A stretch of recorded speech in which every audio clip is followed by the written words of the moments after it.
And so now what happens if you get somebody and they're like, hey, Bob Smith, like for your side, before you can actually legally now go to court, have them sign off the papers and transfer that property to somebody else, how deep down that lineage do you have to go and how much time has to pass? Like, what are some of the lily pad requirements that you would need to do your research to be able to say, okay, I can pass this on now? Well, I mean, it depends on what the case is. At least Florida purposes, it's, you know, if we find out that there's a spouse and there's no children, well, then it all goes to the spouse. That's it, right? And you know, we always ask if there's a will. Usually there's not. Sometimes there is. Where is it? You know, we need to see all of that. But let's just say there was no will, no spouse, and there's two kids ever, and they're alive and they're ready to go. That's all we need. Boom, done. They sign the contract, done. Where it starts getting complicated is two areas. It gets complicated when you say how many kids ever, and they go, well, there was 13. Okay. And then they go, well, it's just me and my sister left. And it's like, all right, where's the notepad? Where's the paper? We got to draw this whole thing out, right? Because, you know, it kind of goes back to the school days of like, I need to draw it out. I need to visualize it. And then when you start realizing there's 11 people, well, when did they die? Did they die after the title owner? Did they die before the title owner? If they died after the title owner, that's a probate for each one. And we have to start going down the list for them. If they died before, then we go down to their kids ever,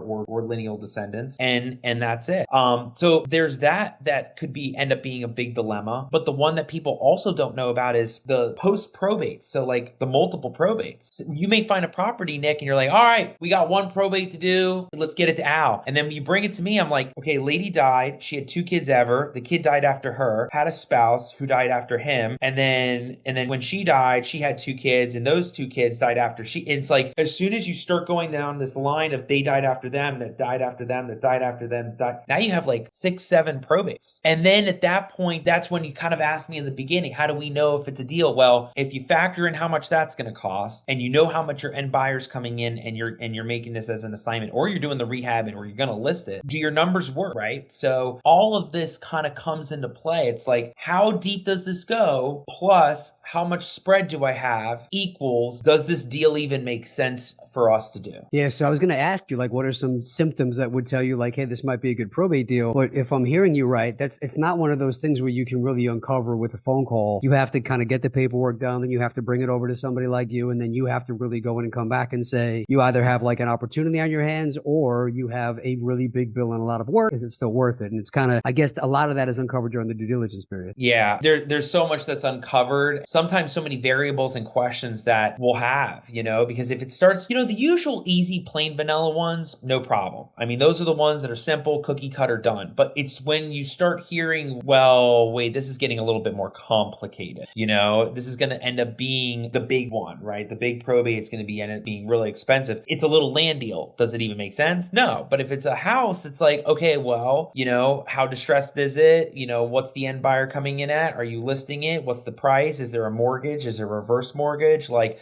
you have to really start figuring out equity positions in the deal, because if you don't figure out what equity is in that deal after everything's been paid, code enforcement, back taxes, mortgage, any kind of liens or nuisances or judgments, then you're not doing your due diligence, right? Like if you're not finding out all of that, you have to go all the way to the end, right? All the way to the end. Not I got the contract. No, I got to go to the end of what is my net on this, you know, after this is done. Because if that number doesn't make sense after everything we do, why are we doing it? So all of that comes into play. And you know what, Nick? I don't do any investing myself. I've just learned about all these little things on the legal side on the back end from everybody working these things. So it's really cool seeing the behind the scenes, because behind the scenes is really where all the numbers are crunched and whether the deal can happen or not.